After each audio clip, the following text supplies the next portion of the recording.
Hello. All right, today I want to talk about intuitive budgeting. I did not coin this term. I came across a video by Lexi Lombard, and she recently made a video about how she became financially independent, and she threw out the term intuitive budgeting, and I feel like that is the way that describes how I do my budget on a day-to-day basis. So a lot of people have asked me in the past like how I budget or how often I track my budget, if I add things up every week. So I do not track my spending to the dollar amount every single week or every single day. I'm not there making a purchase and then adding up the receipts to make sure that it adds up to my line item for my category and I don't deduct anything from my category. Yes, I have a budget with a couple different categories that I use as guidelines for groceries or for entertainment. For other things, of course, it's easier to track my fixed spending like my mortgage and stuff. But for the things that fluctuate, I never track it to a T. And I think that's given me a lot of freedom over the years. And the way I track my budget is, I'm going to say the word intuitive a lot, but it really is intuitive for me. I think I've been conditioned to spend a certain amount for specific items, and I've spent that much over the years, and I try to keep that same amount that I've spent and not go above or below it too much. But if I do end up spending more than expected or high dollar amounts, like anything over $100, I usually have a plan for it, or I usually have to think about it more, spend some time thinking about those purchases for my particular budget and my lifestyle. So I wrote some notes down here, and let's see if I could keep it in track. So I have that budget plan, and it's more of a guide, but that's about it. I don't keep track of the expenses. And I don't even look at my budget on a weekly basis. Right now, I've been trying to keep track of it on a bi-monthly basis every 2 weeks. Usually right after I get paid twice a week. And that also helps keep in line with multiple things due throughout the month. I have different due dates, so it makes me keep on top of those, that I'm not late to those. So twice a month works for me to spend a half an hour sitting down to make sure that I have enough in my account to pay the next upcoming bills, but I still don't track things line by line or even category by category. So it's been conditioned in my lifestyle. For the past decade or two, I have had a pretty consistent lifestyle month to month. I have let myself indulge here and there, but I usually plan for those high ticket items. So every single purchase I make, at the time of purchase, I assess the price. Is it affordable? Is it expensive for that particular item? And so for instance, if I'm going out shopping, I haven't been shopping in a while because I feel like I own way too much stuff. My closet is overfilled. So I haven't been shopping for a while, but if a shirt is over $30, that's my benchmark. It makes me pause a bit. I think anything over $30 for a plain shirt is pretty expensive. I was also used to those days buying shirts for $10. Going to Ross and TJ Maxx, Nordstrom Rack a lot. Those were my places to go. Of course, I would indulge a bit going to maybe more higher priced places like White House Black Market or regular Nordstrom and not Nordstrom Rack and stuff. But those particular prices, that's my range. And if I see a price that's over $30, I usually try to look for a sale. And I get really excited about those sales. I remember buying a cashmere sweater from Nordstrom Rack, and I had a coworker compliment me on it, and I was like, $16 at Nordstrom Rack. And they were like, what, you got a cashmere sweater for $16? And yeah, it was the comfiest sweater I've ever owned. So different deals like that, it gets me excited when I can find a bargain for something that's good quality. And I still try to look for things that are lasting. I think now that I'm in my 30s, I am trying to look for more quality items that last versus like the cheaper maybe H&M's or Forever 21s, but you'll still catch me at H&M finding some of those deals or maybe some of those basics. For active subscriptions, so for any entertainment subscriptions, I try to keep only one subscription open at a time, no matter how much it costs. That's just kind of how I've been doing it. I mean, I'm only one person. I could only watch one thing at a time. Maybe sometimes I might multitask and do games while I'm watching things, but I could only watch one show at a time. So why would I have more than one subscription open at a time? So I usually open a subscription and I usually don't keep it more than a month, and then I switch off to different things. Right now I have actually no subscriptions open. I just looked over my budget. It's set for Paramount Plus because I have a 6 month free trial, even though I'm not really interested in anything on Paramount Plus. So I'm not gonna be renewing that subscription. And this doesn't count for things like cell phone subscriptions. I have a Mint subscription that's gonna stay with me as well. Anything else like that are for my well-being and health, those subscriptions are usually kept, but for entertainment, like those streaming services, I usually keep one at a time. And so I do treat myself from time to time, and I will be posting another video of how my intuitive budgeting has been tracking, because I actually haven't been keeping track of it for a whole year. Now, I've been been able to save more, and I've had my income increase a little bit. So I've been actually trying to set a guideline for a bigger budget for different miscellaneous or entertainment or gift things. But I just looked at my budget, which I will post a more in-depth video of, and looked at my tracking of my goals throughout the months, and I actually am still meeting those goals after not really tracking anything other than just making sure I have enough in my bank account to pay my bills every month. I haven't been tracking it for a whole year. So I'm excited to share that, just some things that I've tried to maybe indulge in, but because I am so conditioned to I guess more frugal lifestyle, is recently I bought a salad. I wanted to treat myself. It was $40 because I picked it up from Sweetwater, and I paid tip on top of that. It was almost $40, and that is one hella expensive salad, and I still am thinking about that salad. And it was like, I ate it a week ago. It was really good, but I'm like, I can make this at home. So a lot of those things, like buying meals, it definitely is hard, unfortunately, to get even fast food meals under $10 nowadays. But I remember those days where the dollar menu was just $1. I used to go to Wendy's and buy a chicken Caesar wrap for $1, and I used to do that every day, and they would give you 2 fillets of chicken, 2 patties of chicken stuffed in that Caesar salad wrap, and it was so good. They don't have that anymore. It makes me really sad.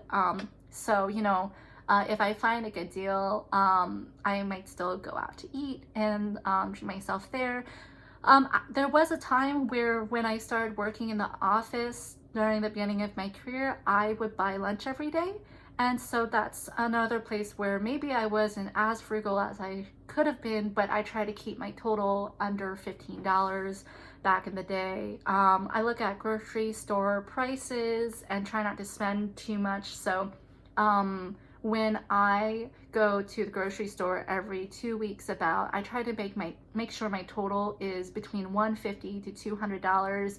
And I'm not like there with a calculator counting every item. I just kind of keep with my mainstays, and if I see something on sale, again, looking for those sales, I kind of treat it as a treat to myself. For instance, like, oh, the organic almond milk is on sale today. I'll get that instead of the regular whole milk or regular grocery store milk. Or like some desserts are on sale, and I'll get those and add it to my cart. I don't really pay attention much to like how much extra I'm getting, but I've been really good to, I've been doing really good to just keep those in check, I guess. And my totals always come up to between 150 to 200. Sometimes it might go over 200, and then I go back to check the receipt to make sure like, oh, okay, this is why, this is the things I bought. And so I try not to make that a habit that makes my total go up too much more. And I also look at the unit pricing that's underneath the price you pay on the sticker tag. Every grocery store should have this right under the sticker tag. Look at the unit pricing and compare it to others to make sure you're actually getting a good deal. So I pay attention to that as well. And if it's not a good deal, or if it's too expensive, or if I found that I did spend too much on something, I just make a mental note saying I'll try to find cheaper alternatives. And taking advantage of those sales and coupons, like I said. And when I go out to drinks with friends, if I see a drink, I know it's like everywhere now, but if I see a drink that's $15, I still think of that as a premium price drink, and so I'll limit myself to one. And of course, when going out to restaurants, if you order a drink with your meal, you're gonna be expected to pay that 20% tip or around that much with the drink as well. And so those drinks add up. I still remember the days where $10 drinks were considered like the big city expensive drinks, because I went to a college in a small town where we had like $4 shots, you know, like just looking for those deals and just really cheaper drinks. But it will be hard to find those nowadays. But honestly, nowadays I can't handle drinking much anymore. So that's a huge savings for me. And so while I'm buying throughout the day, I usually still go out to social events with friends. If I find that I've gone out to like maybe too many social events or like paid too much, then I will suggest to my friends to cheaper alternatives, maybe free alternatives, or even hosting my friends over for dinner. We like to cook together as well, so that's still an option, always fun. I'm very thankful that all of my friends that I really hang out with, none of them are huge spenders or anything, or they're usually like very understandable. And if they do ask me out to join them on something expensive, I have turned down a bunch of things. I've turned down a concert, like even if it's a concert over $200, I'll usually turn that down. I've turned down trips with friends in the past because I was like, that's not something I'm comfortable spending at this time. That's something up to your discretion. Some part of me thinks back and think like, yes, a part of me is stingy at times where maybe I could have like spent that money. I wouldn't, as long as I'm not going into debt and as long as I still have savings, like, you know, that $200 in the grand scheme of things with my income and others, maybe would be a good experience. So in the end of the day, the friends that I turned down, they're still really good friends of mine today, and they understand, and so it's not really any big regrets right there. But that's just showing like kind of the mindset that I have of like, this is how much I've been used to spending, this is how much am comfortable continuing to spend, and this is what I'm okay saying no to, because it's just way more expensive than I'm used to, for sure. So other things that I have in my notes here, so I have the budget categories. I don't strictly tie to them. I usually just look at my spending at the end of the month as a bird's eye view of like, at the end of the month, okay, I do have a plan of how much I want saved and how much I want in my bank account in total. So at the end of the month, I usually look at it and see like, do I have that much in my bank account in total, or am I over and under? So that doesn't limit me to the categories. So there might be some months where I spend more on gifts or less on dining out and entertainment, and then or I might spend more on video games, and then spend less on other categories. And so that all kind of mixes together in my mind. And as long as at the end of the month I'm meeting my goal for saving and investing, then that is what matters to me, and it's been what's working out for me. And I use apps like Empower. I reviewed Empower versus Mint on my channel before, and that's been really helpful to bring all my accounts together and see a bird's eye view, and it even shows your net worth as well as it's growing. And so that's been helpful to keep track of things for me, so it's more hands-off. And so usually I'm not surprised for the big expenses that come up because I plan for them, or if I'm like, if I am a little bit over of spending as well.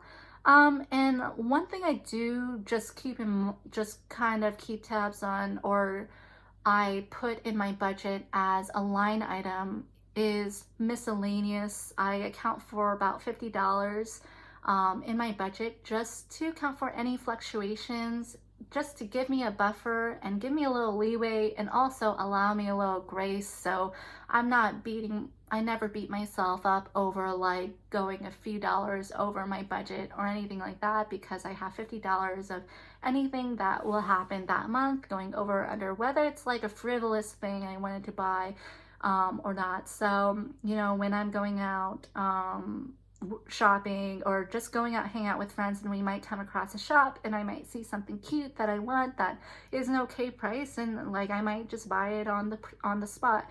Of course, it's like not big ticket prices or anything.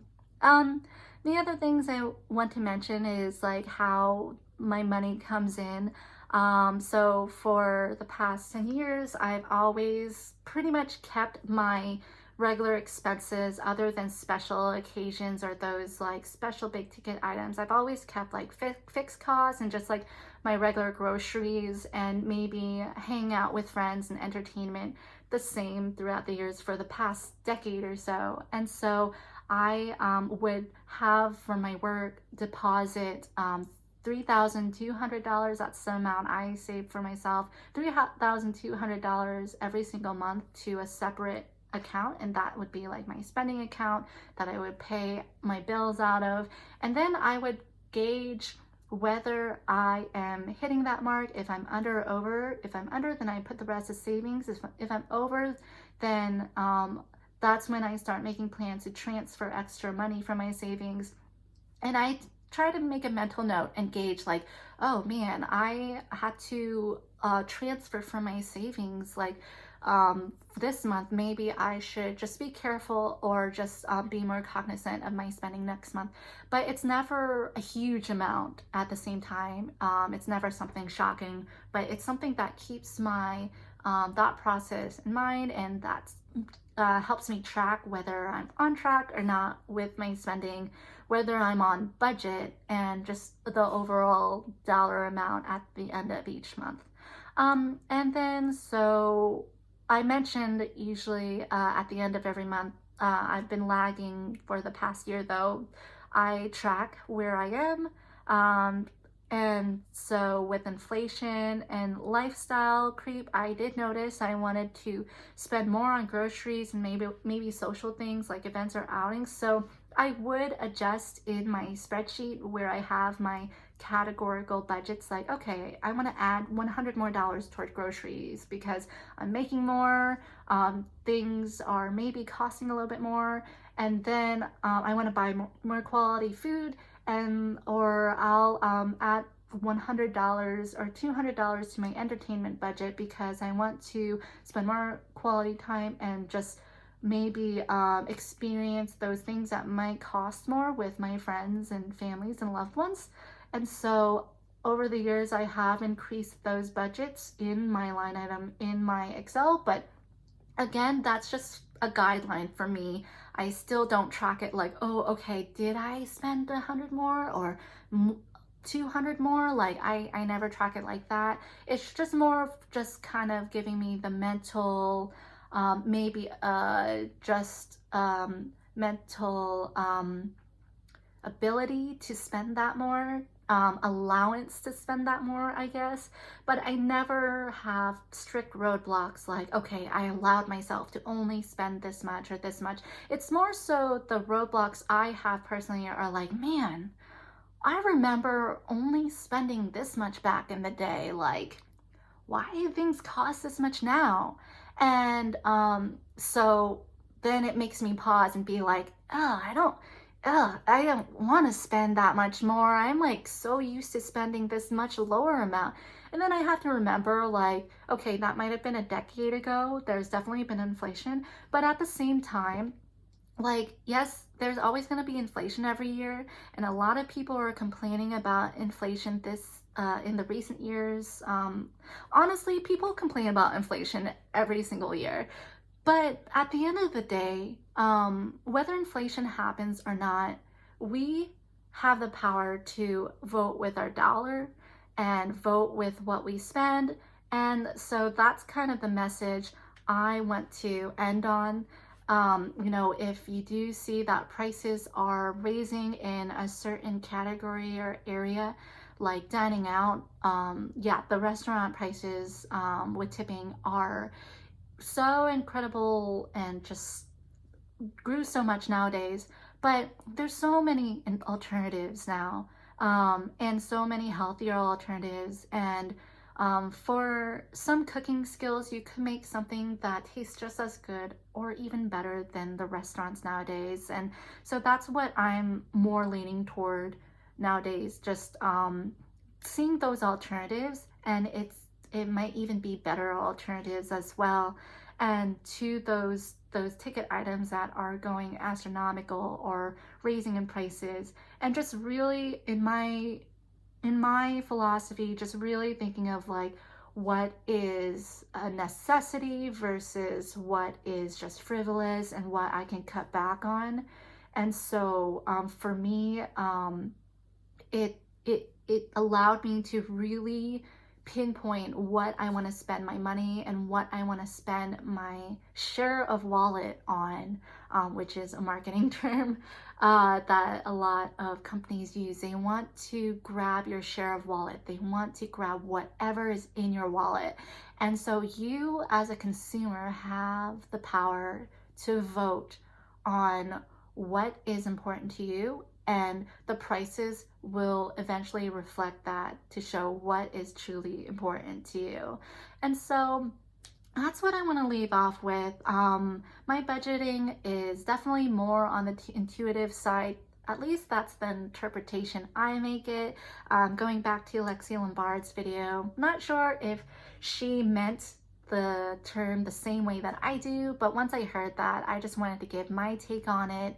And it might mean something different for you too, but it's been working out for me. And I think, one caveat is that for me, it's just, I feel like it's been in my nature of what I'm used to spending. I've been conditioned to spend this way, so it's hard to break that habit. And I've actually been trying to break it now with like not being so stingy and spending more. And I really need to, because I don't like to spend money, right? Like a lot of people don't like to spend money. So I really need to make a plan of what I want to spend my money on and be more conscious of that. So I'm not just wasting it away at the same time. But I'm going to be posting a video of how my money's been tracking the past year with me doing intuitive budgeting at this time. It's going to be very spreadsheet heavy. I didn't want to include it on this video because I don't think a lot of people who come across this first video will want to see a lot of cells and numbers and spreadsheets. But if you're interested in that, be on the lookout for that. And thanks for watching. All right, bye.